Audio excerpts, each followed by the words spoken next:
ya pesertanya. Waduh, baru 3 ini. Halo, kedengeran suara saya? Kedengaran, Bu. Oke, ya sudah. Kita mulai aja kuliahnya ya. Sebentar. Yang kemarin sudah dikerjakankah tugasnya? Halo? Belum saya cek sih. Sebentar, saya cek dulu ya.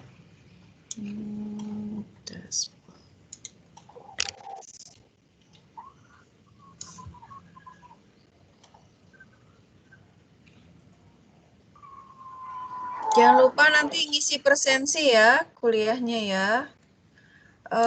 Hari ini kita membahas apa yang disebut sebagai angin dan pasang surut. Jadi kita ngomongin angin dan pasang surut hari ini ya. Jadi udah kelihatan di hadapan Anda PPT-nya? Judulnya Udah, Bu. angin dan pasang surut. Oke, sudah ya. Sebenarnya PPT ini Anda bisa lihat di Scorm ya. Di Scorm itu Anda bisa lihat PPT-nya, bisa dimainkan. Kalau materinya Anda bisa download dalam format PDF ya. Nah, ini tentang angin dan pasang surut. Nah, ini kalau nanti sumber materi paparannya itu sebagian besar dari materinya Prof. Nuryono. Itu adalah promotor saya dulu waktu kuliah S3.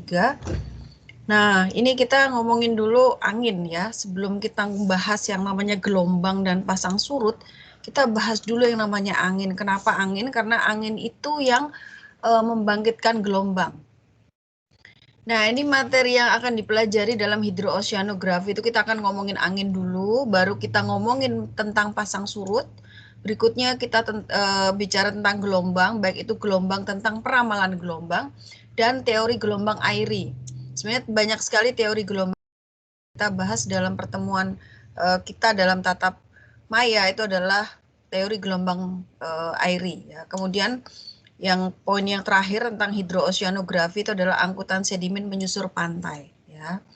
Itu yang akan kita pelajari, jadi ini poin penting. Nah, definisi angin. Nah, kalau angin dulu waktu SD Anda tahu ya, angin adalah udara yang bergerak. Ya, itu seperti itu, tapi sebenarnya ya tidak berhenti di situ ya. Angin itu bergerak akibat rotasi bumi dan perbedaan adanya perbedaan tekanan udara di sekitarnya ya. Jadi angin itu bergerak dari tempat bertekanan tinggi ke tempat bertekanan rendah. Kok seperti itu? Nah, sekarang saya mau bertanya ke Anda. Kalau Anda berdiri di kaki gunung, itu Anda merasakan dingin, hembusan angin ya. Hembusan angin itu berasal dari mana? Halo? Dari atas gunung, Bu. Iya, dari atas gunung. Kenapa? Ada yang tahu kenapa kok anginnya berhembus dari puncak gunung turun ke kaki gunung? Kenapa kok seperti itu kejadiannya? Alasannya kenapa? Ada yang tahu? Gak apa-apa, dijawab aja. Salah juga gak apa-apa kok, nanti saya benerin. Halo? Kalau di atas tuh tekanannya tinggi atau tekanannya rendah? Di puncak gunung. Halo? Kalau Tinggi, di Bu. atas, iya tinggi. Makanya telinga Anda langsung kayak anu ya, apa namanya, nggak denger gitu ya. Kenapa tekanannya tinggi? Nah, di kaki gunung itu udaranya lebih panas sehingga dia tekanan udaranya lebih rendah. Nah, angin itu bertiup dari tekanan tinggi ke tekanan rendah. Ya, seperti itu sama ya kayak Anda kalau lihat rumah Anda itu pasti punya lubang angin ya. Lubang angin itu letaknya di mana? Di atas atau di bawah, Mas? Lubang angin letaknya di mana? Di atas apa di bawah? Halo? Coba lihat lubang angin di rumah Anda itu letaknya di mana? Di atas atau di bawah? Mahasiswa saya kemana semua ya? Halo? Di Hah? Di mana? Di atas, Bu. atas kan? Iya di atas, ya betul. Karena apa? Udara panas itu naik, ya kan? Udara panas pasti naik, Mas. Udara Ya. dingin itu turun, ya kan? Makanya AC itu letaknya di atas, Mas. Kenapa? Kalau AC letaknya di bawah kesandung Anda. Enggak ya, salah ya. Kalau AC itu di atas, itu angin akan berhembus dari atas ke bawah, ya kan? Otomatis ya. Tadi saya sampaikan bahwa angin itu bertiup dari tempat yang bertekanan tinggi ke tempat yang bertekanan rendah. Nah, ketika udara panas itu akan naik ke atas, ya kan? Udara panas akan naik ke atas, udara dingin itu akan turun, ya. Seperti AC itu maka dia nyemprotnya ke bawah ya. Terserah mau Anda kasih flip pengarah atau tidak, itu tetap saja AC itu berhembusnya tuh ke arah bawah, mencari tempat yang lebih panas ya, mencari tempat yang lebih tekanannya lebih rendah, lebih panas. Nah, selanjutnya ini saya lanjutkan lagi. Nah, sekarang saya tanya ya, saya iseng tanya ke Anda. Gempa itu terjadi karena apa? Pergerakan lempeng. Iya. Pertanyaan berikutnya, kenapa lempeng bergerak? Ada yang tahu kenapa kok lempeng bergerak? Benar, gempa itu terjadi karena pergerakan lempeng. Nah, pertanyaan berikutnya adalah kenapa lempeng itu bergerak? Ada yang tahu? Jawab aja, nggak apa-apa. Salah juga nggak apa-apa, nanti saya bantu jawab. Nggak ada yang tahu? Oke, saya ke pertanyaan berikutnya. Bumi itu bagian panas, paling panas tuh di mana? Bumi ya, bumi itu kan bulat. Nah, bagian paling panas tuh di mana? Bagian paling panas dari bumi itu letaknya di mana? Yang suhunya sampai 6.000 derajat Celcius tuh di mana, Mas?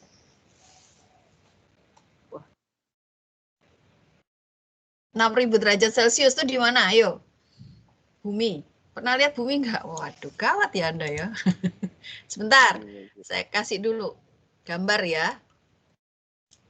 Belum pernah lihat bumi ya, sebentar. Saya search dulu bumi.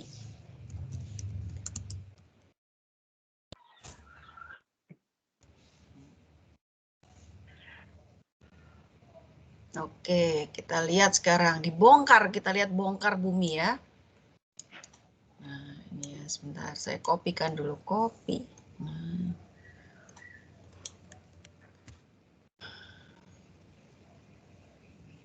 Ya, oke, sekarang Anda lihat ini bumi kita ya.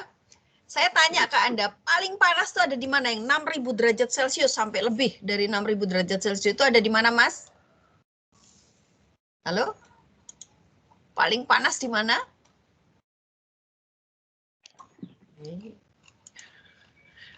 Anda tahu inti bumi itu panas nggak? Tahu nggak? Lahar, lahar dari gunung. Nah, pertanyaan saya, kalau gunung meletus itu memuntahkan lahar, lahar itu panas apa dingin? Panas, Bu. Panas. Dari mana dia berasal? Dari dalam. Lahar. Iya, dari dalam bumi. Itu artinya bagian bumi yang paling panas itu ada di mana, Mas? Yang paling mana? Paling panas tuh di sini, di inner core ini paling panas. Bagian bumi yang paling dingin itu adalah ini, di lempeng kita. Kita berdiri di atas lempeng, kita hidup di atas lempeng, kita bernapas di atas lempeng. Jadi bagian yang paling dingin dari bumi, ini hole-nya, seluruhnya bumi, itu adalah lempeng.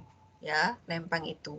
Nah, akibat panas, tadi kan saya bilang ya, panas itu menyebabkan udara naik ke atas. Jadi panas itu menyebabkan naik ke atas, dingin itu turun. Tadi ya, kita konsepnya gitu ya.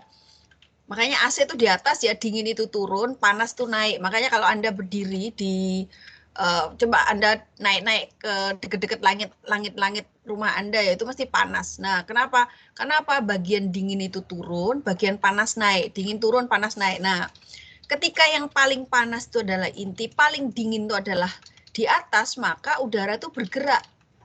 Ya, bergerak, namanya arus konveksi. Nah, nanti slide berikutnya ya ini. Jadi lempeng itu bergerak karena panas itu naik, dingin itu turun. Panas naik, dingin turun. Panas naik, dingin turun. Begitu seterusnya, tidak akan pernah berhenti, kecuali kiamat. Nah itu ya, terus dia akan bergerak segitu. Sehingga menyebabkan apa? Lempeng itu bergerak, ada yang saling mendekat, ada saling menjauh. Jadi ketika ditanya, gempa disebabkan oleh apa? Karena pergerakan lempeng. Pertanyaan berikutnya adalah kenapa lempeng bergerak? Karena adanya arus konveksi. Itu jawabannya, Mas. Oh, belum pernah tahu ya, Mas. Oke ya, sekarang kita lihat dulu arus konveksi. Nah, sebentar, kita tunggu dulu.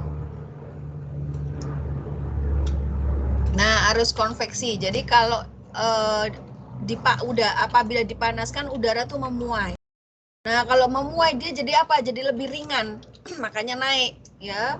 Nah, apabila hal ini terjadi, tekanan udara turun, ya, karena udaranya berkurang. Jadi itu menyebabkan udara dingin itu mengalir ke tempat yang bertekanan rendah tadi. Udara menyusut menjadi lebih berat dan turun. Kalau dingin kan menyusut, Mas. Kalau panas kan mengembang gitu ya. Itu katanya hukum fisika ya. Udara panas itu menyebabkan memuai, udara dingin menyusut, sehingga menyusut itu jadi lebih berat, makanya turun. Kalau panas dia memuai, jadi ringan, makanya naik gitu ya. Nah, aliran panas dan dingin ini disebut sebagai arus konveksi. Nah, ini ada beberapa jenis angin ya, ada angin laut, angin fon, angin darat, angin lembah, dan seterusnya. Ada monsun dan sebagainya. Nanti kita bahas sedikit angin monsun. Angin monsun itu yang menyebabkan kenapa kita mengalami musim kemarau dan musim penghujan ya, kita nggak punya musim salju ya. Nah ini tadi ya, nah definisi angin. Nah ini tadi ya, Coriolis effect. Nah, pernah dengar Coriolis effect? Nah sebentar, saya mau tunjukkan ke Anda apa itu Coriolis effect.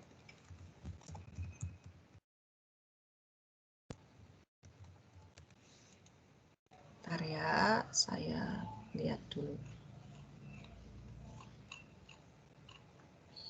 Oke, Anda pernah lihat anak kecil main main apa ya? Sebentar ya, saya mau download dulu. Ini saya kopikan untuk Anda. Biar paham Coriolis effect. Nah, ini ya. Jadi, ini saya kasih. Nah, Anda pernah lihat? Pernah mainan yang kayak gini? Kelihatan nggak ya gambar ini di Anda?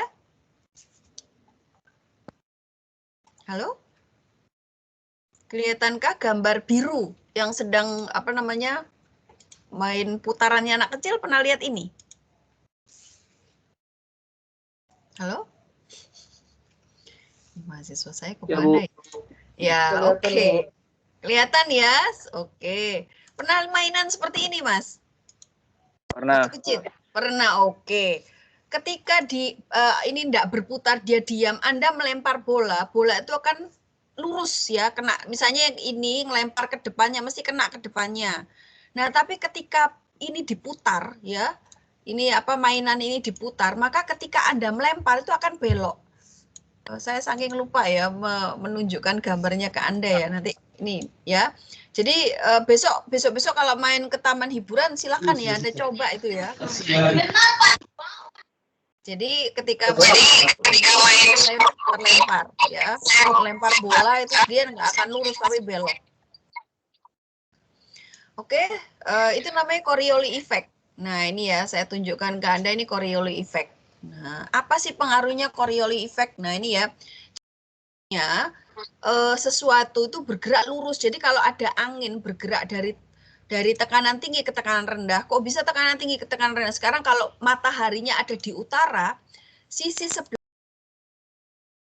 Kalau mataharinya di selatan, sisi utara pasti dingin. Nah, ketika matahari di utara, maka yang panas adalah sebelah utara, yang dingin adalah sebelah selatan, sehingga angin itu akan bergerak dari selatan ke utara. Begitu sebaliknya ketika matahari bergeser di sebelah selatan, ya seperti itu.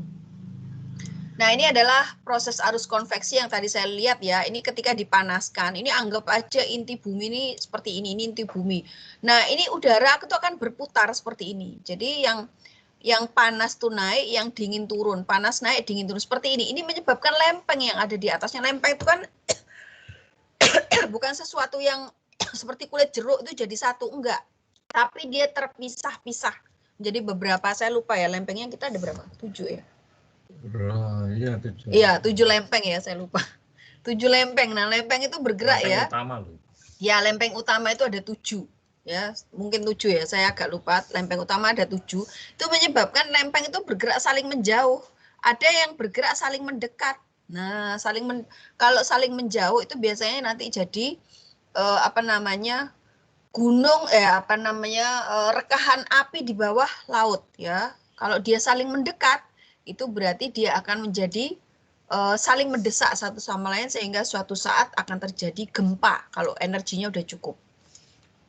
Nah, ini harus konveksi. Nah, apa sih pengaruhnya Coriolis effect? Jadi ada angin namanya angin monsun. Ya, angin monsun itu di Asia dan Australia ya. Jadi itu gerakan tadi yang saya bilang ada gerakan angin dari kutub utara ke kutub selatan. Jadi ketika Australia dingin, itu berarti kan matahari ada di utara, maka angin itu akan bergerak. Bentar ya.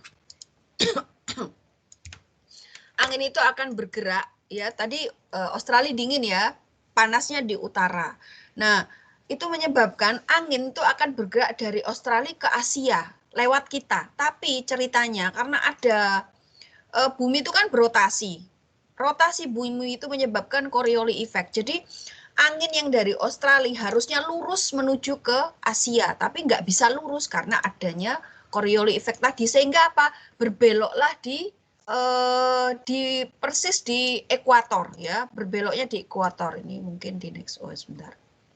Nah, ini ya, jadi angin monsun, kita menyebutnya misalnya angin monsun barat, itu terjadi pada Desember, Januari, dan Februari. Ini apa? Saat itu di utara itu dingin, berarti Australia panas ya. Makanya kenapa turis-turis sebentar, kalau timurnya yang dari Australia yang dingin baru turis-turis itu datang ke Bali ya. Ini kita ngomongin dulu angin monsun itu dari barat. Itu berarti yang dingin itu adalah utara. Pada saat dingin di utara itu terjadi pada bulan Desember, Januari, dan Februari. Ini musim hujan. Sehingga apa? Angin itu bergerak dari utara ke arah Australia. Harusnya lurus.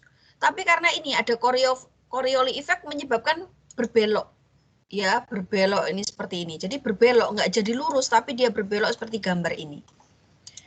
Nah, ini ya, jadi keterangannya nanti silahkan ya baca suhu di Siberia tuh lebih kurang dari min 40 derajat Celcius itu sehingga menyebabkan terjadinya angin yang berhembus dari utara ke selatan. Nanti ini Anda baca. Nah, kemudian angin monsun timur ya, angin monsun timur itu adalah dari Australia. Jadi yang dingin tuh Australia. Itu terjadi pada bulan Juni, Juli, dan Agustus. Makanya pada bulan Juni, Juli, dan Agustus banyak sekali turis dari Australia main ke Bali. Kenapa? Karena di Australia lagi dingin ya, sehingga dia cari tempat yang lebih hangat. Yaitu ya pergilah dia ke Bali. Nah, pada saat angin monsun timur ini, monsun dari Australia itu berarti di Australia dingin dan di Asia itu panas sehingga angin bergerak lurus, harusnya lurus dari dari Australia harusnya lurus ke utara, tapi kan karena dia bumi berotasi menyebabkan arahnya itu membeloknya itu adalah di ekuator ya, di garis khatulistiwa. Disitulah tempat kita sehingga kita mengalami yang namanya musim panas ya. Juni, Juli, Agustus itu musim panas ya, seperti ini ya. Jadi harusnya dari utara dia berbelok sehingga lewat wilayah kita. Ini mempengaruhi kita sehingga terjadilah musim panas ketika angin monsun timur.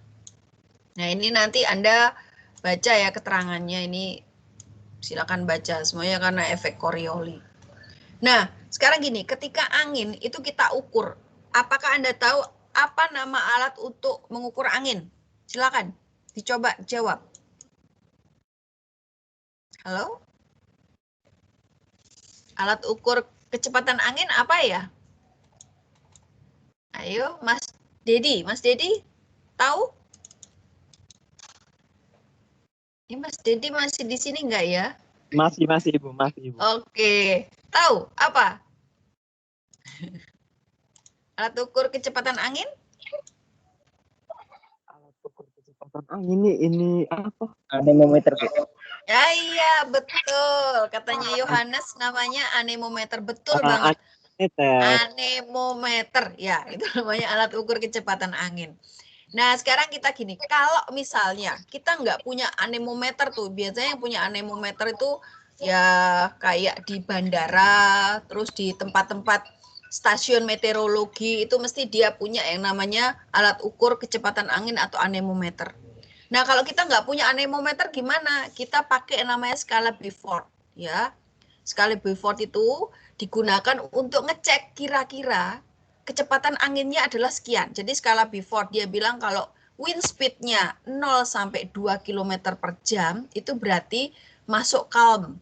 Ya, jadi dia pelan, jadi berhembus perlahan. Jadi kalau kita lihat tenang, asap mengepul vertikal itu berarti seperti itu. Nah, terus ada yang skala yang paling tinggi, ya, ada hurricane force ya. Jadi kecepatannya di atas 118 km per jam ya. Jadi ya hampir tidak pernah terjadi ketika badai itu biasanya ada di Amerika dan seterusnya ya. Kalau itu hampir jarang terjadi. Ya, tapi kalau di pantai selatan ya, Anda mungkin sering ya dengar badai di pantai selatan itu kira-kira bulan Mei ya. Itu adalah kecepatan itu tinggi gelombang yang biasa hariannya 2 meter itu bisa berubah menjadi tinggi gelombangnya sekitar 7 meter.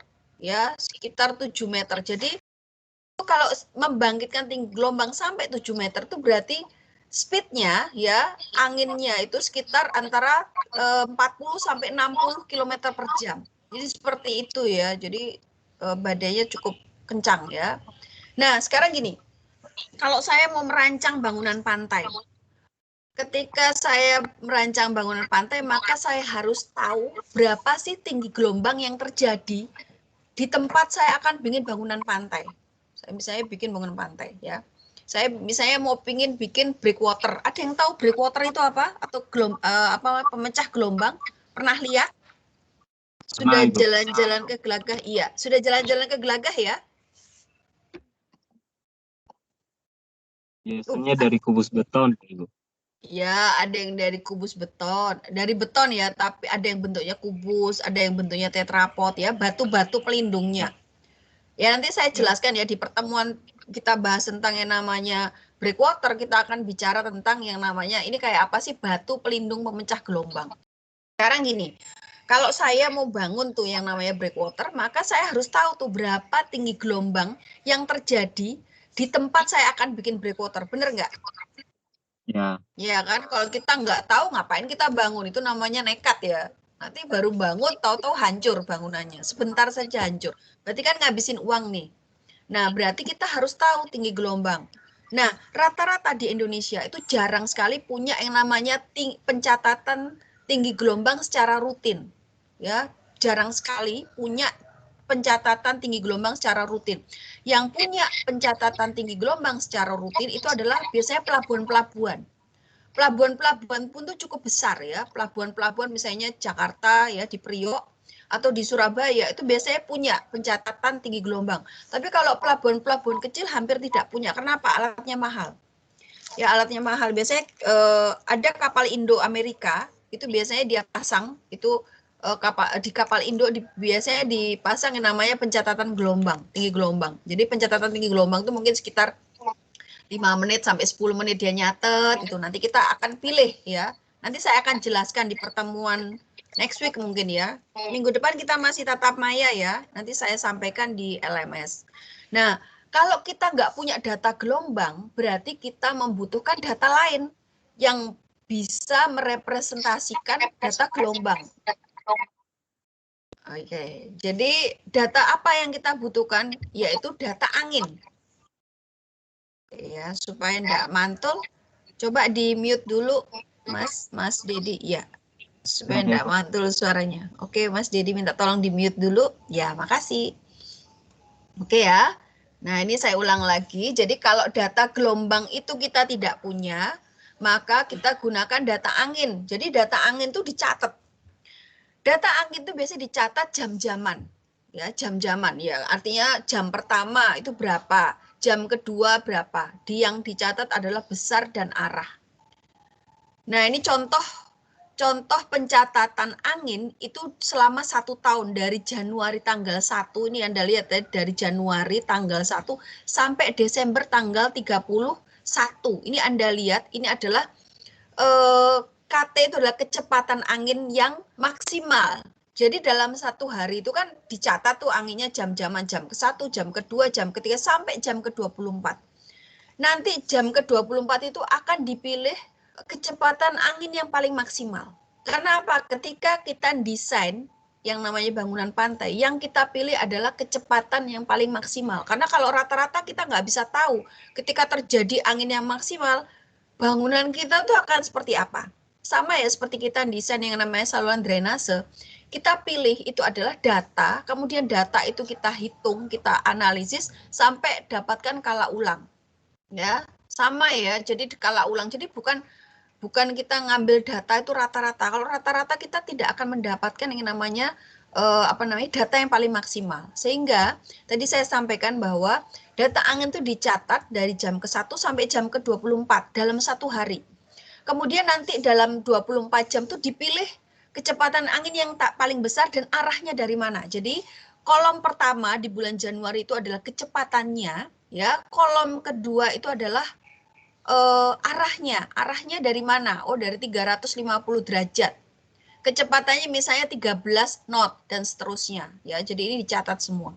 Nah, sekarang ketika kita lihat angka-angka seperti ini, apakah kita bisa tahu kecepatan yang paling maksimal berapa, kecepatan yang paling banyak berasal dari mana? Kan kita nggak bisa ya lihat angka, kita pusing lihat angka.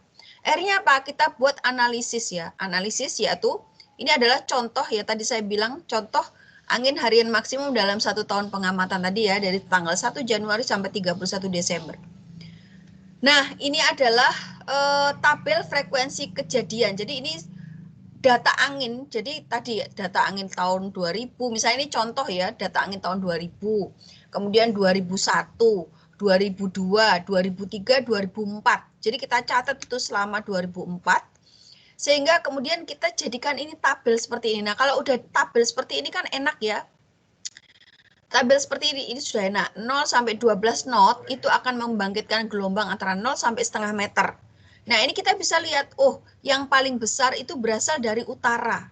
Kemudian kecepatan 13 sampai 17 knot itu maka paling sering terjadi itu dari arah utara juga dan seterusnya. Tapi kan kita intinya masih lihat angka nih. Kalau lihat angka kan kita malas banget ya, enakan kita lihat gambar. Jadi manusia itu paling senang lihat yang namanya gambar.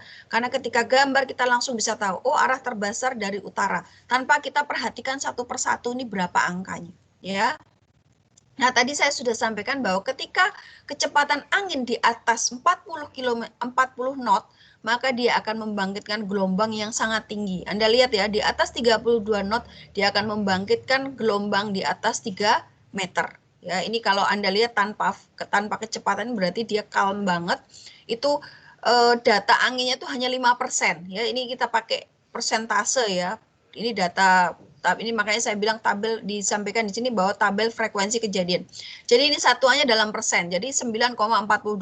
Nah, ini kalau di total dari timur laut dari kecepatan yang 0 sampai 12 sampai yang terakhir antara 0 sampai 0, di terakhir yaitu tanpa kecepatan sebesar 5%, nanti kalau di total ini jumlahnya adalah 100%. Nah, kemudian kita sekarang lihat, oh, nah ini ya, ini data yang ini ya, data yang ini kita buat seperti ini. Nah, ini ketika data angin seperti ini kita buat seperti ini, maka kita akan cepat melihat bahwa kecepatan angin yang paling dominan ini dari mana? Ada yang tahu ini arahnya dari mana?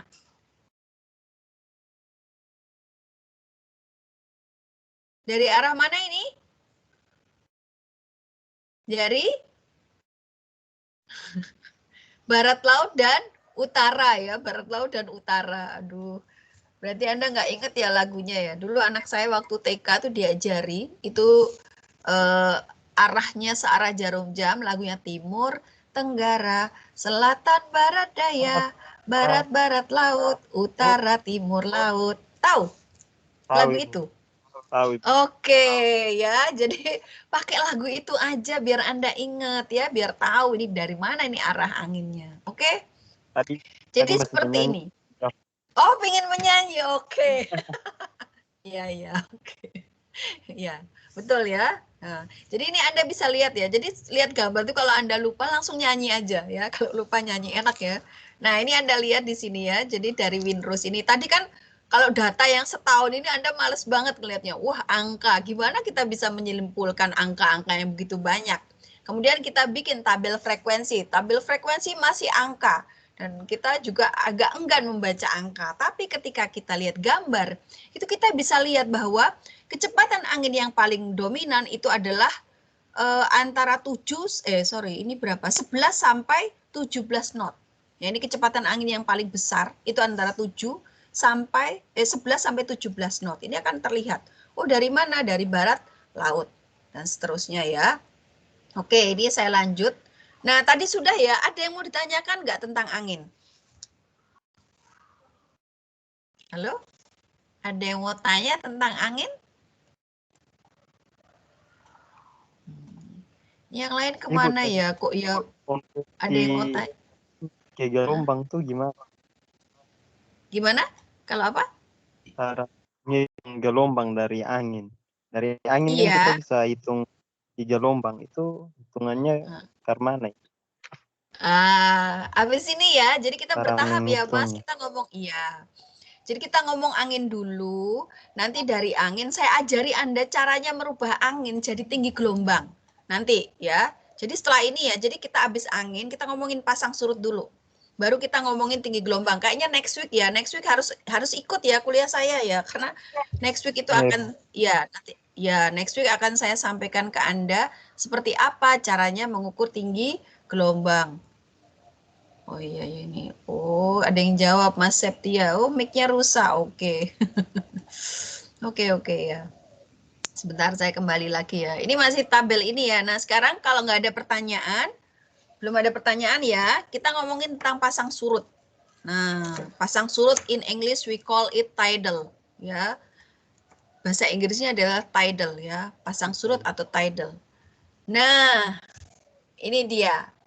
Anda lihat ya, yang namanya bulan itu mengelilingi bumi ya. Dia bulan ini matahari di sini terus ya. Karena kita yang karena bumi lah yang mengelilingi matahari ya. Jadi ini Anda lihat. Jadi kalau posisinya matahari, bulan, bumi berada pada satu garis lurus disebut sebagai spring tide.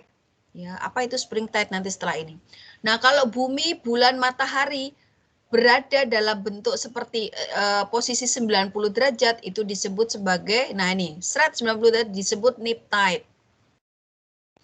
Nah, ini ya, seperti apa sih nip tide? Nah, kalau misalnya pasang surutnya, pasang surut ya, air laut itu punya pasang surut ya. Pasang surut terjadi kenapa? Nah, pasang surut ya sekarang ini.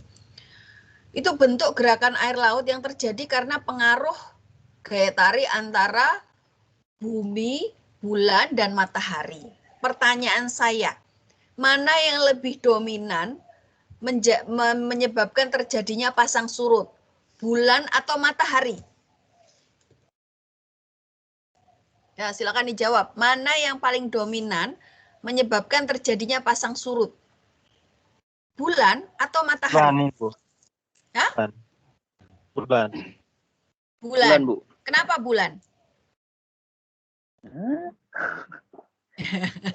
Loh, kalau milih ada alasannya dong, Mas. Ya, kenapa bulan? Nggak apa-apa, salah. Nanti saya betulkan. Baru saya jelaskan nanti. Kenapa bulan? Betul memang. Kalau saya sih biasa dengarnya dari nelayan. Oh, dari nelayan. Oke, nggak apa-apa, it's okay. Ya, betul. Ya, betul ya. Jadi pasang surut itu paling dominan disebabkan oleh gaya tarik bulan. Lah, kenapa kok bulan? Oh, matahari sama bulan gedean matahari, betul ya? Matahari sama bulan besar mana, Mas? Matahari. Iya, betul. Tapi kenapa kok bulan yang lebih punya pengaruh lebih besar daripada matahari? Nah, ini jawabannya.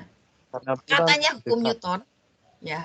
Hukum Newton tuh ngomong gini, dua benda akan terjadi saling tarik-menarik dengan kekuatan yang berbanding terbalik dengan kuadrat jaraknya. Apa itu? Nah, ini katanya gini, F sama dengan K, M1 kali M2 per R kuadrat. Apa itu F? Tadi gayanya, ya. Gaya itu menyebabkan terjadinya pasang surut, ya. Gaya tarik-menarik itu menyebabkan pasang surut. Nah, sekarang antara bumi dengan, sekarang kita lihat dulu gaya tarik-menarik antara bumi dengan bulan. Saya tanya sekarang, jaraknya bumi ke bulan dengan bumi ke matahari dekat mana? Gampang banget ya pertanyaannya. Bumi ke bulan. Iya, ya betul banget. Bumi ke bulan ya. Nah, sekarang Anda lihat rumusnya ini. Jarak dikuadratkan. Anda bisa tahu ya, jaraknya bumi ke matahari sangat jauh. Sehingga kalau dikuadratkan, berarti nanti gayanya jadi besar atau kecil? Nilainya ini, F-nya itu jadi besar atau kecil? Kalau R-nya besar, F-nya besar Jadi atau kecil? Hah? Dia berbanding terbalik. Iya, Jadi kalau betul. semakin besar, gayanya semakin kecil. Iya, betul. Itulah mengapa makanya pengaruh matahari itu lebih kecil dibandingkan dengan pengaruh bulan karena jaraknya bumi dengan matahari itu sangat jauh sehingga gaya tarik menarik yang menyebabkan pasang surut itu lebih kecil. Jadi itu jawabannya ya Mas. Kenapa kok bulan itu berpengaruh terhadap pasang surut, lebih berpengaruh terhadap pasang surut dibandingkan dengan matahari. Oke ya, gampang sebenarnya. Oke, itu karena katanya hukum Newton. Nah, ini ada video di sini, silahkan Anda lihat.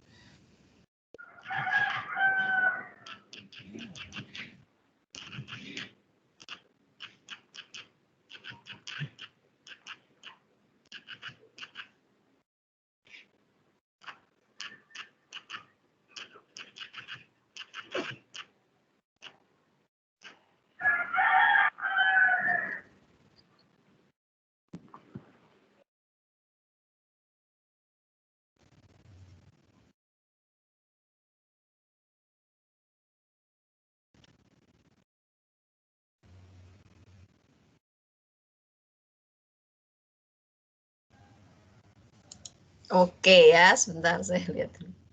Nah, ini ya, jadi gini. Ketika kita ya ngukur yang namanya pasang surut, jadi ngukur pasang surut, kita selalu menentukan yang namanya chart datum. Chart datum itu tadi dikatakan adalah elevasi surut yang kita desain ya. Jadi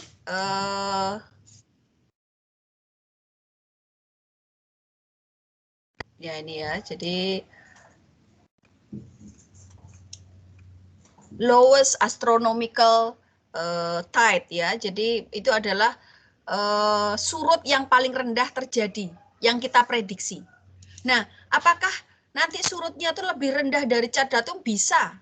Bisa, tapi kita biasanya menentukan yang namanya chart datum karena nanti surut yang di bawahnya LAT itu biasanya kita menyebutnya itu adalah dia adalah kering ya, masa kering ya seperti itu. Nah, ini sekarang kita lihat definisi pasang surut berdasarkan hukum ini ya, berdasarkan hukum ini. Berarti makin jauh jaraknya makin kecil tadi ya. Oh, masih kita bahas ini ya, gaya tarik menarik yang diakibatkan oleh bulan ya. Jadi ini gaya tarik menarik yang diakibatkan oleh bulan itu akan lebih besar 2,18 daripada gaya yang diakibatkan oleh matahari ya. Seperti itu. Sebentar.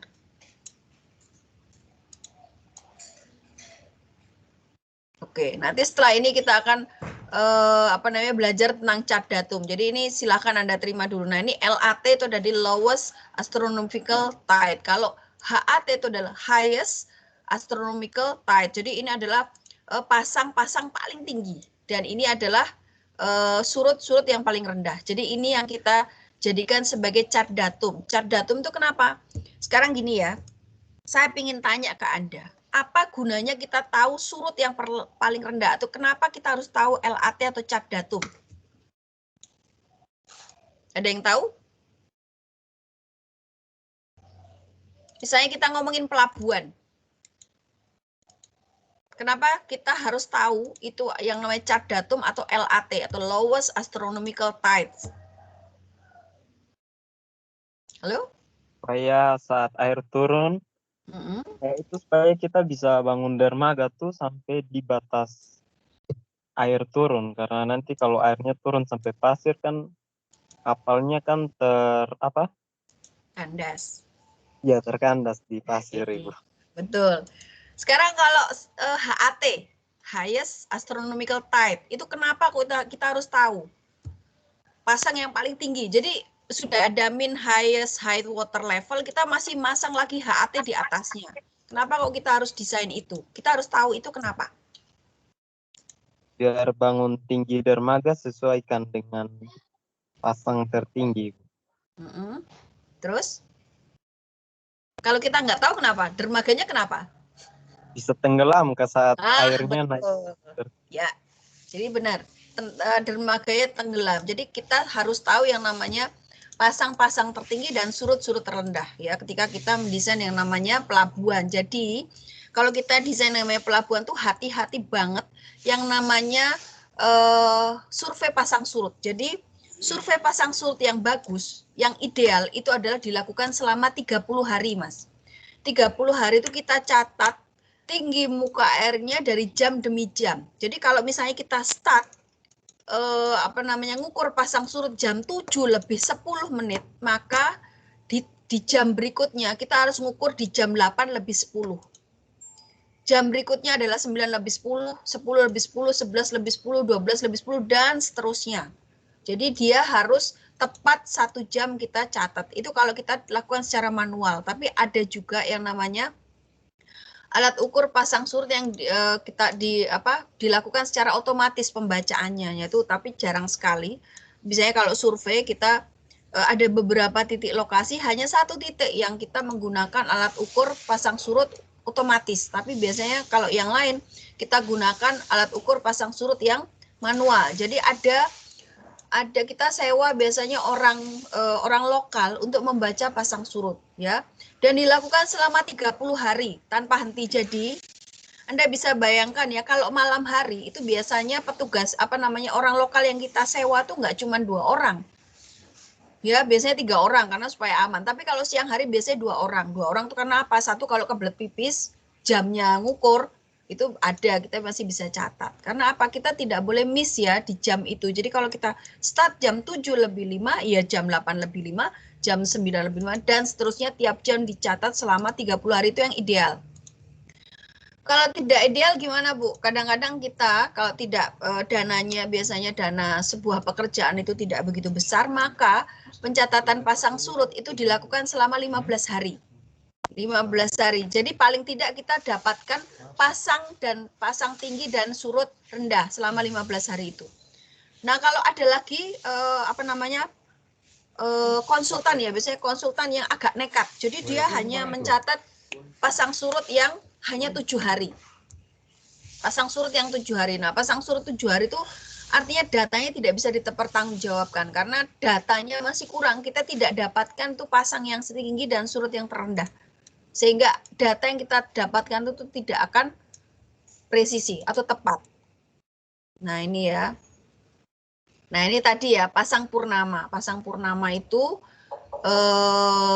posisi bumi, bulan, dan matahari berada dalam satu garis lurus sehingga yang sentrifugal itu akan ditarik ke dalam, sentripetal itu akan ditarik keluar. Jadi di bumi akan terjadi yang namanya gaya sentrifugal dan gaya sentripetal. Gaya sentrifugal itu ditarik karena pengaruh bumi disebabkan oleh pengaruh gravitasi bulan. Kemudian gaya lawannya itu adalah sentripetal. Anda pernah tahu gaya sentripetal itu apa, Thomas? Gaya sentrifugal itu apa sih saja nih? Apa? Ada yang tahu nggak? Apa itu sentrifugal? Apa itu sentripetal?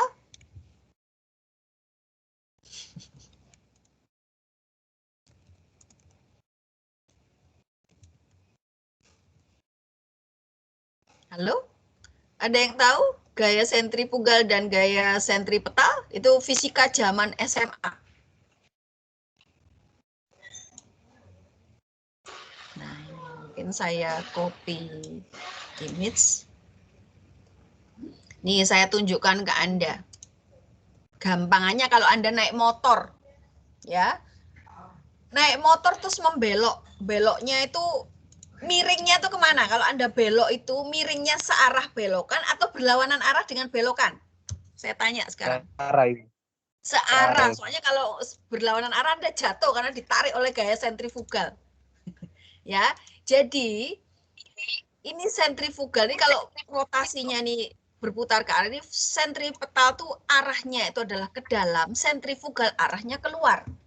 Nah, Anda kebayang ya kalau saat bulan itu mengitari bumi, jadi posisi bumi, bulan, dan matahari berada pada garis lurus, maka gaya sentripetal itu akan menarik air keluar. Gaya sentrifugal itu akan mendekati bulan ya. Nah, ini Anda lihat ya gayanya. Nah, ini ada gaya. Nah, ini ya. Jadi ketika ini berputar, ini ada berputar ini ya. Ini gaya sentrifugal itu akan menarik air keluar. Gaya sentripetal akan menarik air ke sisi satunya. Nah, ini seperti ini juga sama ya. Jadi pasang purnama itu biasanya terjadi kapan? Pada saat tanggal bulan mati. Tahu bulan mati enggak Anda? Bulan mati, the moon is dead. Waduh, enggak ya. Bulan mati itu apa? Ada yang tahu enggak bulan mati itu apa? Kalau bulan purnama kan bulannya kelihatan bulat tuh ya. Bener enggak? Ya. Nah, kalau bulan mati itu apa? Bulannya gelap. Bulannya nggak ada, bukan bulannya gelap. Tetap ada, tapi bulannya tidak kelihatan. Benar nggak? Setiap tanggal 1, bulan, bukan bukan kalender yang biasa Anda lihat ya.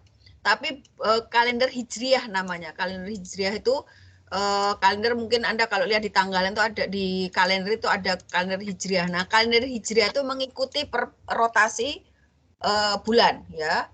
Mengikuti revolusinya bulan ya, bukan rotasi, revolusinya.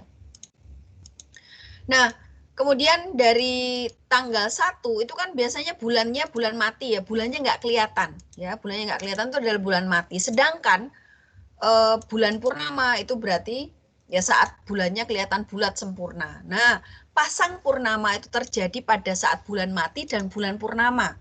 Bulan mati itu adalah tanggal 1 dan bulan purnama adalah tanggal 14 atau 15 ya, seperti itu. Nah, ini posisi bulan, bumi, dan matahari berada dalam satu garis lurus, gaya tarik menarik dan seterusnya ini tadi ya, gaya sentrifugal. Nah, sekarang kalau pasang perbani itu apa? Kalau posisi bumi, bulan, dan matahari membentuk siku. Nah, kalau bentuk siku ini airnya ditarik ke atas, yang satu tarik ke samping ini, sehingga apa? Gayanya saling meniadakan, ya. Gayanya saling meniadakan sehingga saat itu yang namanya pasang surutnya itu selisihnya kecil, sangat kecil, ya. Pasang surutnya selisihnya sangat kecil, ya, seperti itu. Nah, ini beda dengan pasang tinggi dan surut rendah. Itu posisinya pasang paling tinggi dan surutnya paling rendah. Nanti saya tunjukkan ya. Nah, ini daerah pengaruh pasang surut. Oh, sebentar, sebelum ke situ, kita lihat dulu yang namanya, saya stop share dulu. Bentar ya, saya carikan dulu yang namanya, mana dia sebentar.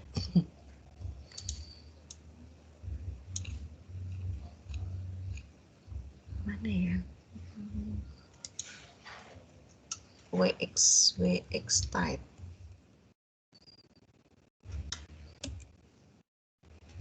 Nah, ini dia.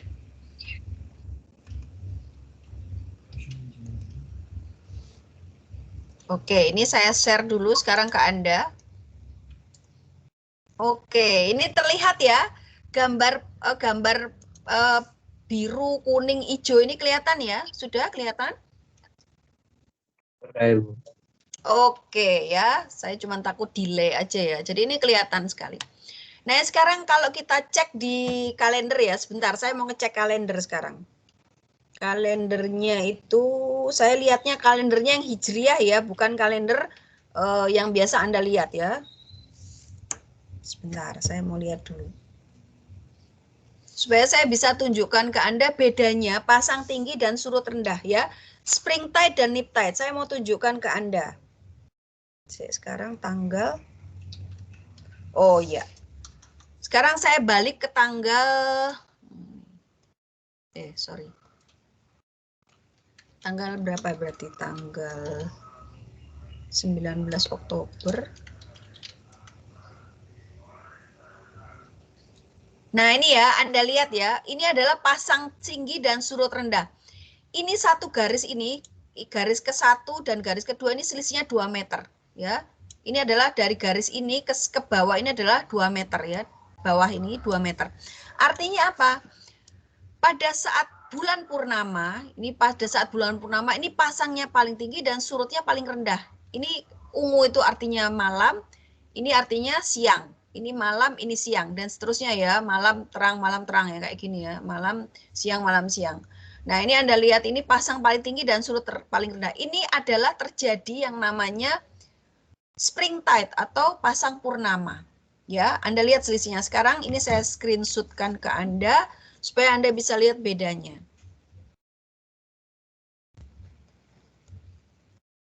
Nah, ini ya. Kemudian saya screenshot lagi untuk yang surut rendah. Surut rendah itu berarti tanggal berapa ya? Berarti mundur selama 7 hari. Berarti ini tanggal 16, tanggal 11. Nah, ini Anda bisa lihat ya, ini adalah contoh ya, contoh pasang surut nip tide. Nah, sudah bisa lihat bedanya?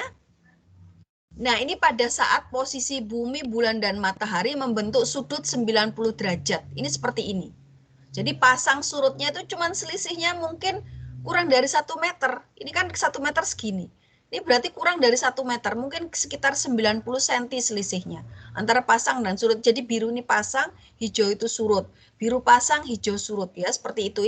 Ini saya ambil namanya programnya adalah WXTide atau WXTide.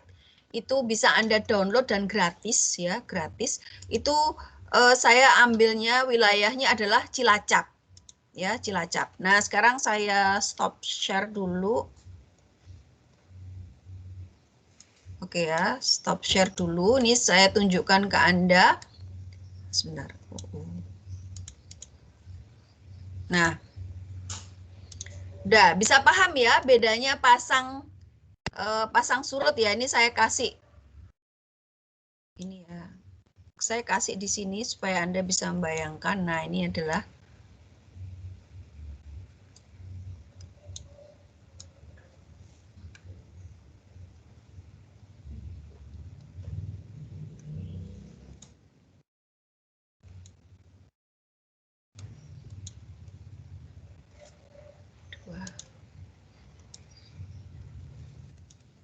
Nah, ini bisa Anda lihat ya, sebentar. Nah.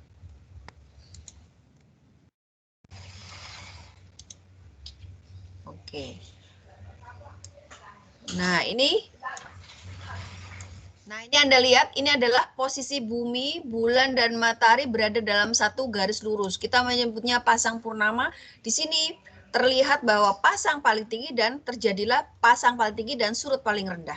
Tadi ya. Nah, ketika posisi bumi, bulan, dan matahari membentuk sudut 90 derajat, kita menyebutnya pasang perbani. Inilah Anda bisa lihat selisih antara pasang dan surut ini mungkin kurang dari 1 meter, mungkin sekitar 80 cm ya. Ini hanya kecil saja selisih antara pasang surut. Nah, ini bisa Anda lihat seperti ini. Nah, ini adalah bedanya pasang perbani dan pasang purnama. Nah, sekarang kita lihat daerah pasang surut. Jadi kalau pantainya landai, contoh pantai landai itu di pantai selatan itu termasuk kategori landai. Ya, kelandainya mungkin 1 banding berapa ya, 33 apa ya, saya lupa ya, 1 banding 33 kayaknya. Nah, Anda lihat di pantai yang landai, ini terlihat bahwa ini pada saat pasang tertinggi posisinya di sini, ini adalah surut rendah. Nah, kemudian kita tarik garis di sini, jadi selisih ini. Nah, ini adalah daerah pasang surut atau kita menyebutnya daerah pantai jika ini adalah daerah pasang dan surut. Ini batasnya adalah pasang yang paling tinggi dan surut paling rendah, itu adalah kita menyebutnya adalah daerah pantai atau W1. Ini Anda lihat W1-nya itu sangat lebar. Nah, selisih pasang surutnya adalah H1 ya. Berapa sih selisih antara pasang tinggi dan surut rendah? Tadi yang saya tunjukkan ke Anda ya, bahwa ketika pasang purnama selisih antara pasang surutnya besar. Ketika pasang perbani selisih antara pasang surutnya itu kecil. Ini untuk kasus pantai yang landai. Nah, sekarang kalau pantainya terjal, pantai curam atau terjal. Nah, ini pasang tertinggi posisinya di sini. Nah, surut rendah posisinya di sini. Anda bisa lihat ya. Nah, ini adalah kalau tadi yang pantai landai, daerah pantainya tuh lebar sekali karena landai. Nah, kalau yang pantai yang curam ini daerah pantainya itu kecil sekali. Karena apa? Selisih pasang surutnya itu meskipun hanya H1 sama dengan H2, tapi W1 tidak sama dengan W2. Ya, seperti ini. Jadi, ini bedanya antara pantai yang landai dengan pantai yang curam. Nah, ini ada tipe-tipe pasang surut. Jadi, terdapat 3 tipe pasang surut ya. Ada pasang surut harian atau diurnal, ada yang tengah harian, dan ada yang campuran. Nah, apa artinya? Kadang-kadang dalam satu hari itu terjadi 1 kali pasang dan 1 kali surut. Ada yang dalam satu hari 2 kali pasang dan 2 kali surut. Ada yang semi. Semi itu antara dia cenderung harian tunggal dan cenderung harian ganda, ya. Nah, rentang pasang surut itu tergantung pada apa sih? Bentuk perairan dan konfigurasi lantai samudranya. Ini adalah contoh grafik pengamatan pasang surut ya. Dari jam 00 ini kayaknya ya jam 20, jam ke-40, jam ke-60 ya. Ini muka air, ini level muka airnya ya. Ini seperti ini. Nah, ini kalau kita lihat tipe pasang surut ya, dilihat dari pola geraknya muka air, ada 4 jenis, yaitu pasang surut harian tunggal ya, harian tunggal itu. Nah, posisinya di sini, di Indonesia di sini, posisi harian tunggal di sini posisinya. Terjadi di Selat Karimata, Sumatera dan Kalimantan ya. Kemudian ada yang pasang surut harian ganda. Nanti saya di next slide akan saya tunjukkan seperti apa sih penampakannya. Harian tunggal, harian ganda, atau semi, yang cenderung harian tunggal dan cenderung harian ganda. Nah, ini adalah pasang surut harian ganda, jadi dalam sehari itu 2 kali pasang, 2 kali surut. Kalau diurnal tide atau harian tunggal itu dalam 1 hari itu 1 kali pasang, 1 kali surut. Ya. Nah, ini ada pasang surut campuran, condong harian tunggal. Ya, itu terjadi di ini ya, Anda lihat ya, yang garis-garis ini itu adalah campuran ya, condong ke harian tunggal ya. Kemudian ada lagi pasang surut campuran ya. Ini cenderung ke harian ganda. Nah, ini posisi-posisinya. Nah, sekarang saya mau tanya ke Anda, Mas siapa ya? Sebentar. Mas Dedi. Mas Dedi ini di dekat pantai ya rumahnya ya? Atau Mas Yohanes yang dekat? Oke. Sehari berapa kali pasang, berapa kali surut?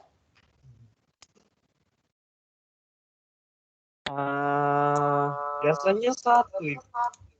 1, oke. Anda di posisinya di mana, Mas Dedi? Di Kupang, Paisapa. Oh, di Kupang ya. Sebentar, kita cek dulu ya.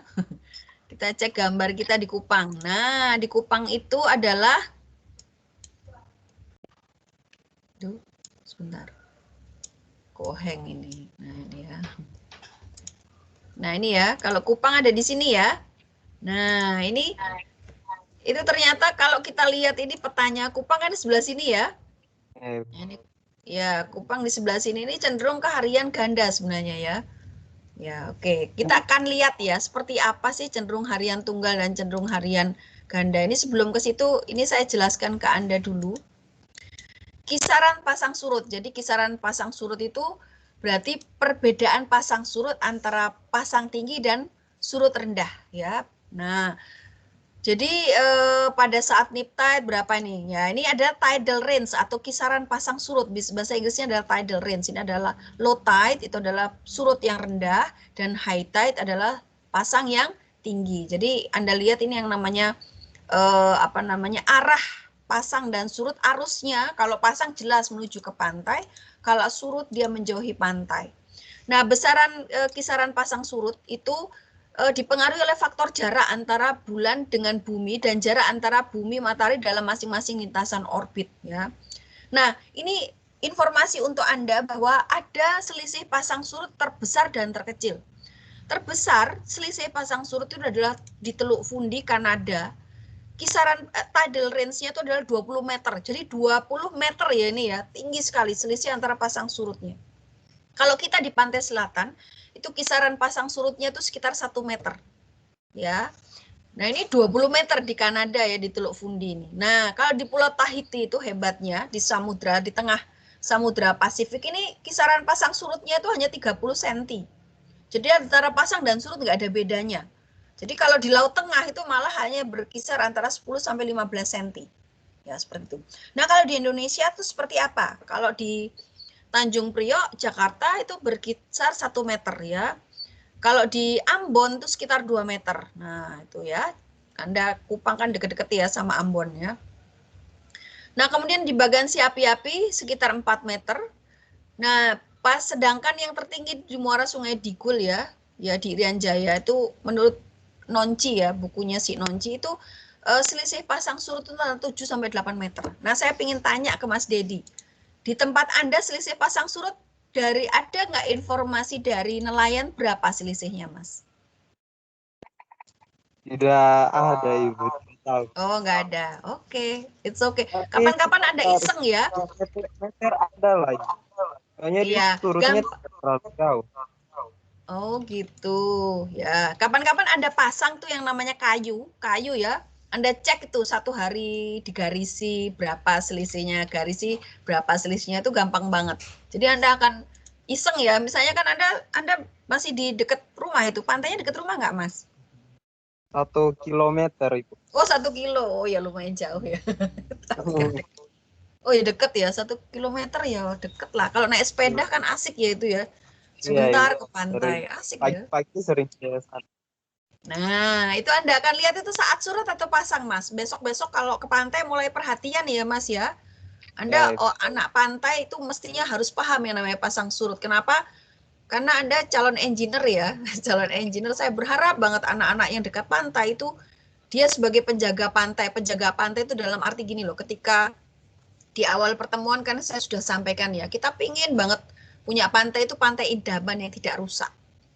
Ya kan? Nah, adalah jadi penjaga pantai. Jadi kalau pantainya baik-baik saja itu kayaknya bagus banget ya. Kalau pantainya sudah dirusak ya sampah lah, ya bangunan yang tidak perlu lah dan sebagainya itu adalah salah satu contoh rusak pantai. Nah, ini saya carikan gambar Anda pasang dan surut. Ini adalah contoh, ini surut, dia surut banget ke sana. Terus dia sampai jauh ke sana ya. Terus ini saat pasang. Nah, kita bicara tentang arus pasang surut, yaitu gerak horizontal dan sebagainya ya. Ini nggak akan saya baca satu persatu ya, tidak akan saya baca persatu. Ini ya nanti Anda baca satu sendiri ya. Jadi ini saya cuma sampaikan bahwa arus paling besar itu adalah 5 meter per detik. 5 meter per detik itu besar ya Mas ya. Dalam 1 detik dia langsung mundur 5 meter atau saat surut, atau dalam ada yang 2,5 sampai 3 meter ya. Itu cukup besar ya. Jadi kalau arus pasang surut sebesar 5 dan 2,5 sampai 5 itu besar.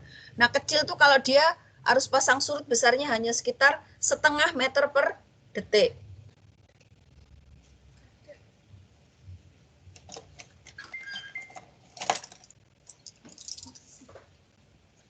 Oke ya, nah ini contohnya. Ya, halo? Ada yang mau nanya? 5 meter per detik itu maksudnya 5 meternya airnya naik atau dia enggak, 5 punya meter kecepatannya, Mas. Kecepatannya. Kayak motor tuh kecepatannya Anda kalau naik motor horizontal, Mas. Horizontal. Oh. Kan kalau kita bergerak naik motor kan arahnya horizontal, Mas. Bukan vertikal ya, 5 meter per detik. Wah, jadi tsunami dong. Ya, jadi kembali ya ke arus. Iya, arus. Jadi kalau Anda merasakan saat pasang, saat surut itu dia bergerak. Nah, ini yuk, sebentar saya ulang lagi ya. Ini ya yang ini. Nah, ini loh yang saya maksud sebagai arus pasang surut ini. Nah, yang birunya Anda lihat ya, ada maju saat pasang, ada surut saat mundur. Ini yang saya bilang kecepatannya yang gede banget itu adalah 5 meter per detik. 5 meter dalam 1 detik itu sangat besar. Ya, yang paling rendah ya 0,5 meter per detik. Ini bergerak maju, mundur sekitar 5 meter per detik itu cukup besar. Ya, itu tergantung apa? Tergantung pada biasanya yang gede itu saat surut, Mas. Kenapa saat surut itu apalagi kalau pantainya itu sangat terjal ya, itu pasang surutnya itu sangat cepat ya. Biasanya dia akan cukup besar ya anunya. arusnya maksud saya. Saya bilang anunya Anda nggak paham lagi. Bentar, ini saya cepatkan di sini. Nah ini ya tadi ya, jadi arus pasang terkuat itu di Selat Kapalulu antara Pulau Taliabu dan Pulau Manggule di Kepulauan Sula. Saya juga nggak begitu tahu karena saya belum pernah ke sana. Di selat-selat antara Nusa Tenggara ya, kekuatannya 2,5 sampai 3 meter per detik. Ya, ya sama kayak Anda naik motor misalnya kecepatannya berapa, misalnya 40 km per jam, ya sudah konversi aja 40 km per jam itu kalau jadi meter per detik berapa. Nah itulah kecepatannya arus. Ya. Tapi bukan arus malam ginting ya Mas. Oke, saya lanjut. Nah ini ya arus pasang surut tadi saya bilang ya. Nah ini definisi pasang surut, ada lowest low water level. Ya surut paling rendah saat spring tide. Nah ini di sini posisinya lowest low water level. Ini surut paling rendah. Nah ada namanya mean lowest. Jadi rendah yang rendah itu dikumpulin semua terus dirata-rata. Ya itu namanya mean lowest water level. Oh ini saya keliru ini kok high. Mean lowest water level ini keliru saya ya. Oke.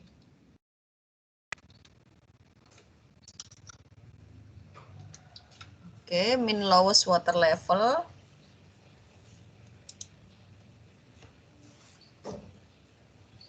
Nah, ini mean lowest low water level. Aduh, saya kurang low-nya ya. Sebentar ya. Kurang low. Saya tinggal copy tuh, jadi saya mesti lupa kalau copy ya.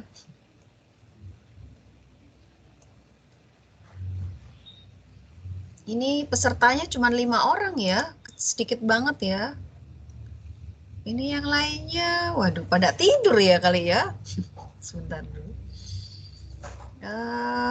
Oke, saya ulang lagi.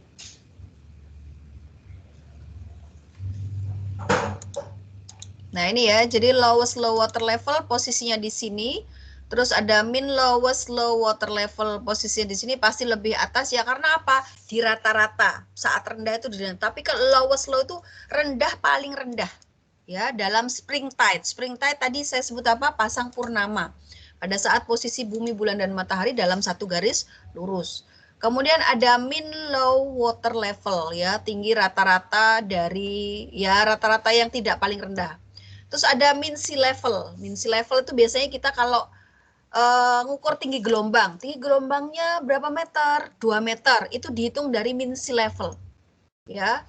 Nanti saya ketika membahas yang namanya gelombang, nanti saya tunjukkan apa itu mean sea level, apa itu tinggi gelombang misalnya 2 meter. Ketika Anda mendengar berita, gelombang yang terjadi tingginya adalah 2 meter. Gelombang badai yang terjadi tingginya adalah 7 meter. Nah itu nanti akan saya tunjukkan ke Anda. 7 meter itu dari mana gitu loh ukurnya itu ya. Jadi kita menggunakan yang namanya mean sea level. Nah ini ya, mean sea level itu adalah tinggi rata-rata dari muka air laut pada setiap tahap pasang surut selama periode 18,6 tahun ya. Jadi ini dari pembacaan jam-jaman ya, biasanya 18,6 tahun berarti kebayang ya. Nah kita bisa menggunakan prediksi pasang surut. Kenapa kok prediksi pasang surut? Iya, karena kan gerakan bulan tuh bisa kita hitung ya, gerakan bulannya seperti ini, maka tinggi muka airnya akan seperti ini. Jadi kalau Anda bisa dapatkan buku pasang surut, itu akan dikeluarkan oleh Doshidros tiap tahun. Jadi misalnya dia mengeluarkan data pasang surut di tahun misalnya 2021, dia sudah menyiapkan dulu datanya. Jadi itu adalah prediksi. Terus apakah kita bisa pakai prediksi saja? Enggak bisa, karena kita tidak bisa hanya menggunakan prediksi saja. Karena apa? Kita tidak akan tahu konstanta pasang surut. Nanti ya setelah ini ada konstanta pasang surut. Ketika kita ngomongin pasang surut, kita menentukan yang namanya mean sea level dan sebagainya, LLWL atau HHWL itu adalah sangat tergantung pada konstanta pasang surut ya. Nah ini ya, jadi mean low water level. Jadi water levelnya itu di rata-rata dalam jangka waktu ini data periode selama 18,6 tahun. Jadi kira-kira 19 tahun. Nah ini ya, jadi mean sea level di sini. Kemudian ada mean highest high water level ya. Jadi pasang paling tinggi saat spring tide. Nah, ini adalah Anda bisa lihat ya. Jadi desainnya jangan ketika kita desain atau memposisikan yang namanya mercusuar itu jangan sampai dia terendam ya. Tadi Mas Dedi udah bilang ya. Dermaga jangan sampai terendam ya. Lucu banget kalau dermaga terendam. Ketika dermaga terendam berarti kita salah dalam mengukur yang namanya pasang surut. Nah, terus ada yang namanya HHWL atau highest high water level ya pada saat spring tide. Nah, ini ya, highest high water level di sini dia paling tinggi. Tinggi tertinggi. Kalau min itu masih rata-rata. Jadi rata-rata yang tinggi-tinggi di rata-rata. Berarti kan levelnya lebih turun, tapi kalau highest high itu tinggi paling tinggi. Ya, pada saat spring tide. Terus ada mean height water level, tinggi rata-rata selama 18,6 tahun. Oh, keliru ini ya, saya salah copy ya. Sebentar ya, tinggi rata-rata air itu 18,6 tahun.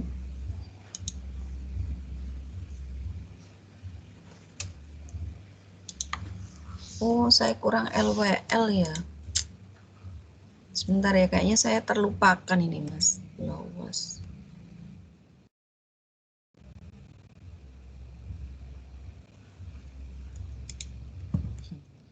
Maklum ya, saya tinggal ngopi jadi lupa. Sebentar ya, maaf sekalian saya betulkan.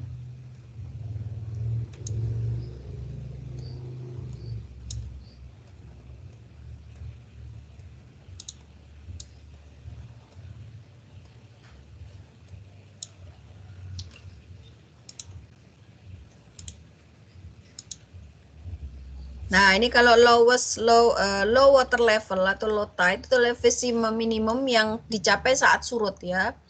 Jadi kalau HWL atau high water level itu adalah elevasi maksimum dicapai oleh tiap air pasang ya. Jadi seperti itu. Nah, ini ada tunggang air rata-rata atau tadi kita menyebutnya adalah selisih pasang surut ya. Selisih pasang surut. Nah, kemudian nah ini kalau kita lihat chart datum, ini paling gampang lihat chart datum segini, lowest actual tide ini kayak gini LAT, kemudian ada mean low water spring itu levelnya di sini, kemudian ada mean low water water level ya, ini adalah posisinya di sini, kemudian ada mean low water posisinya di sini. Ini ada mean low water atau saat NIPS ya, pada saat nip tide itu posisinya di sini. Jadi Anda bisa lihat ya, kalau saat nip itu rendahnya nggak terlalu rendah ya, karena dia posisinya tadi saya tunjukkan ya, selisih pasang surutnya itu sedikit sekali pada saat nip tide.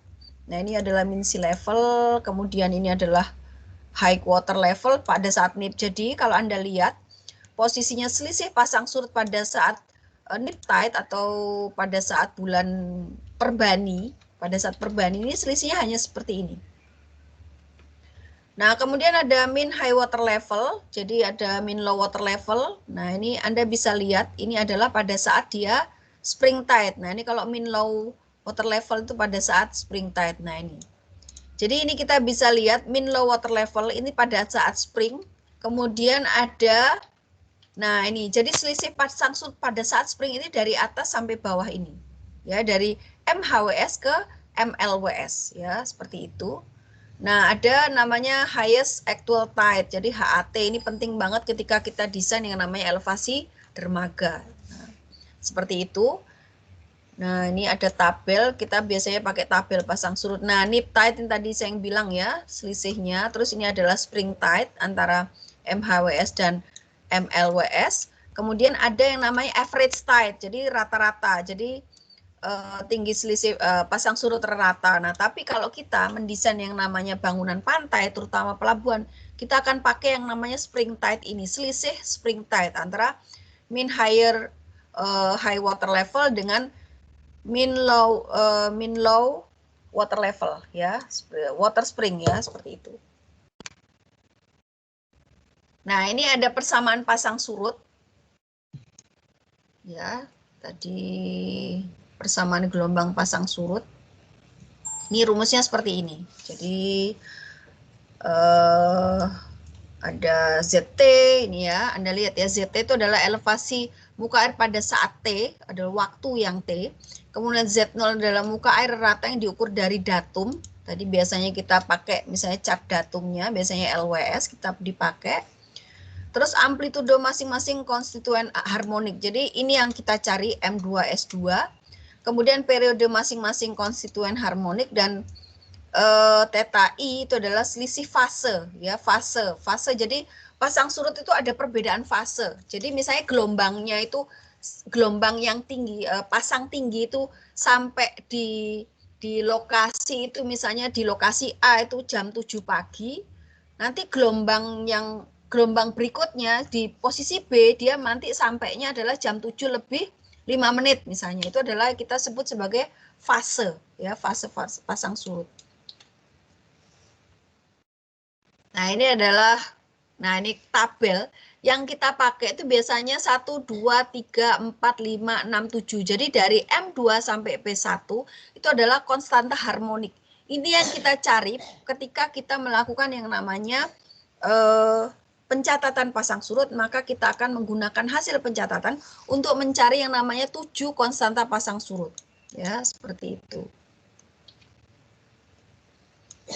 Nah ini ya, ini saya sudah kelompokkan, jadi ada 7 komponen pasang surut, jadi M2, S2, N2, K2, K1, O1, dan P1. Nah ini untuk mengklasifikasikan tadi gelombang pasang surut kan tadi ada yang, kita menggunakannya pedoman untuk penentuan muka air laut itu adalah Minghais Water Spring, ini seperti ini. Jadi ini rumus-rumus yang kita gunakan ketika kita menghitung yang namanya pasang surut. Nah, ini ada beberapa. Jadi gini, kalau saya mau, oh ini keliru ya, harusnya ini dulu baru ini. Sorry. Sebentar ya, nanti saya betulkan. Ya, oke, sebentar ya. Ini 5. 3.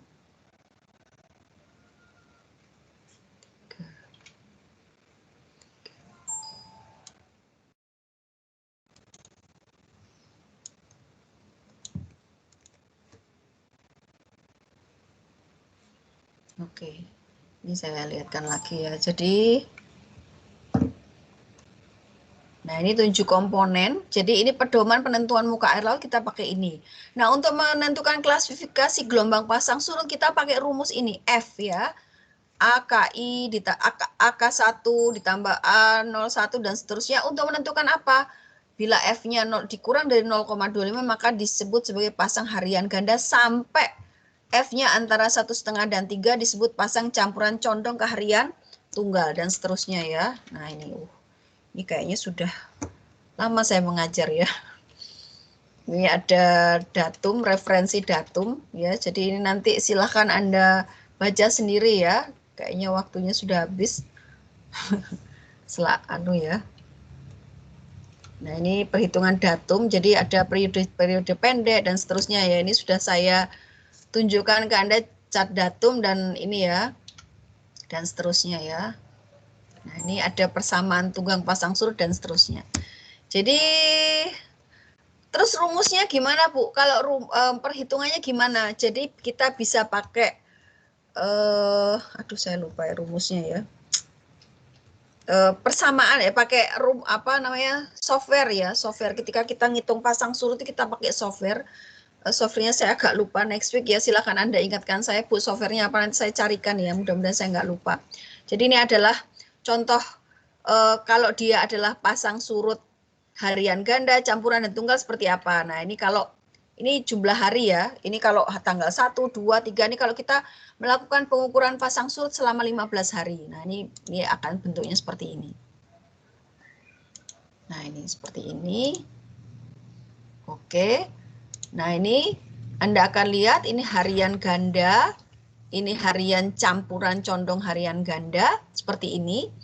Terus campuran condong ke harian tunggal ini. Nah ini adalah harian tunggal seperti ini. Nah jadi kalau di tempatnya Mas Dedi harusnya bentuknya seperti ini. Campuran condong ke harian ganda karena letaknya di Kupang ya. Biasanya harusnya dia campuran condong harian ganda seperti ini. Jadi ya ini namanya mixed type. Nah ini yang saya sebut sebagai beda fase. Jadi pasang surutnya misalnya puncaknya di sini yang putus-putus, nanti dia baru fase berikutnya tuh di warna biru ini. Jadi ini ada hasil pengamatan. Nah, kenapa kok kita harus melakukan pengamatan ya? Jadi ada yang pengamatan, ada yang prediksi. Nah, ini ya. Nah, pengamatan dan prediksi itu ada beda fase. Itu yang menyebabkan kita harus melakukan yang namanya survei pasang surut ya, beda fase ini seperti ini. Nah, ini Anda lihat. Jadi kalau observasi itu biru. Nah, ini ya, pasang surutnya dia biru, tapi kalau dia prediksi itu warnanya putus-putus kuning ini. Sama juga ini juga. Ini observasi itu yang biru. Oh, yang merah itu ternyata hasil prediksi. Kemudian yang ini dan seterusnya ya, seperti itu. Jadi Anda lihat bahwa ada selisih beda fase pasang surut antara yang observasi dengan yang prediksi pasang surut. Nah, oke. Oke, adik-adik mahasiswa, ada yang mau ditanyakan ke saya lagi? Nah, saya stop Ibu. share dulu. Ya, gimana? Ibu, mau tanya soal tugas yang minggu lalu. Ya, Yang gimana? maksud potensi itu potensi kerusakan atau potensi apa, Ibu? Saya kemarin kerja Potensi. tapi Jadi yang pertama itu potensi permasalahan, ya kan? Kita lihat dulu. Sebentar ya, perintahnya sekarang. Sebentar ya. Nah, ini. Nah, ini. Tugas yang pertama itu adalah permasalahan. Kita cari di sekitar Anda itu permasalahan pantainya ada apa enggak? Pasti ada ya. Saya nggak tahu, cari kan Mas Dedi dekat dengan pantai. Kalau teman-teman yang lain silahkan cari ya, main ke pantai dulu baru cari masalah gitu, cari masalah. Ya, asal jangan lupa ya standar protokol kesehatannya untuk menghindari COVID, jangan lupa ya pakai masker kemana-mana ya, jangan lupa makan yang sehat gitu ya. Nah, ini yang pertama, Anda diminta untuk tugas permasalahan. Jadi Anda cari masalah gitu loh. Di pantai itu masalahnya apa saja. Kalau masalahnya 1, 2 ya silakan, nggak apa-apa ditampilkan saja. Sambil Anda potret pantainya ini, permasalahannya ini. Kan di materi Anda bisa lihat ya, permasalahan pantai itu banyak macam-macam. Ada permasalahan sampah, permasalahan polusi dan sebagainya ya, permasalahan bangunan pantai yang merusak lingkungan dan seterusnya. Nah, cari di tempat Anda itu seperti apa permasalahan pantai. Nanti saya coba setting lagi ya, supaya Anda bisa ngumpulkan ya. Nanti saya coba setting lagi. Nah, kemudian ini potensi. Nah, kalau sudah ada masalah, Anda cari di pantai Anda itu potensinya apa? Oh, bisa jadi apa? Oh, ada bisa bikin rumput laut, oh mutiara, atau saya nggak tahu apa potensinya. Misalnya, oh pariwisata. Kan banyak ya. Nah, materinya itu Anda baca dulu di materi ketiga untuk potensi masalah daerah pantai. Jadi nanti Anda bisa menemukan, oh kalau pantai di tempat saya, potensi daerah pantainya adalah A, B, C, D. Nah, gitu loh Mas. Itu yang saya inginkan sebenarnya nanti. Ya, tinggal dipotret aja, potret. Ini potensinya, oh ini bisa jadi pariwisata Bu, alasannya begini. Hanya itu saja. Saya hanya minta laporan pandangan mata. Seperti itu ya. Kan ada liburan panjang tuh, nanti saya setting deh supaya Anda bisa mengumpulkan lagi ya. Saya memperpanjang waktunya karena saya paham ya. Anda mungkin mau keluar mikir-mikir dulu, kecuali Mas Dedi ya tiap hari ke pantai ya Mas ya. Kalau teman-teman yang lain monggo ya, silahkan Anda cari masalah ya di pantai itu kan. Misalnya di Jogja kan pantainya banyak tuh ya, silahkan dicari. Oke, ada pertanyaan lagi, kita sudah 1 jam 41 menit.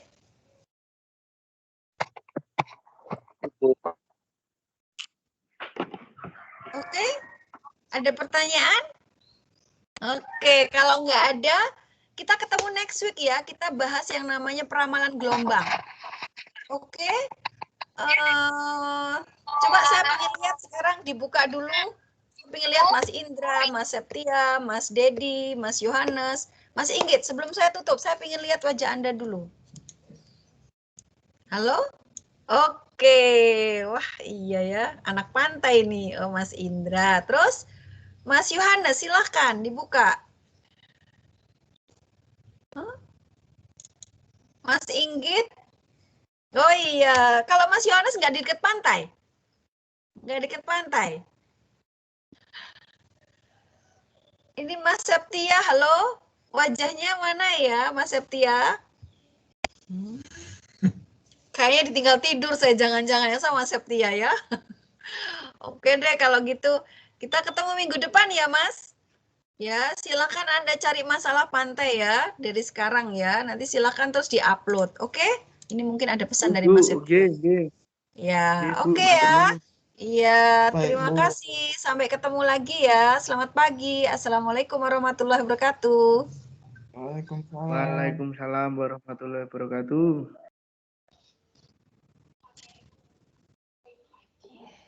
Nah.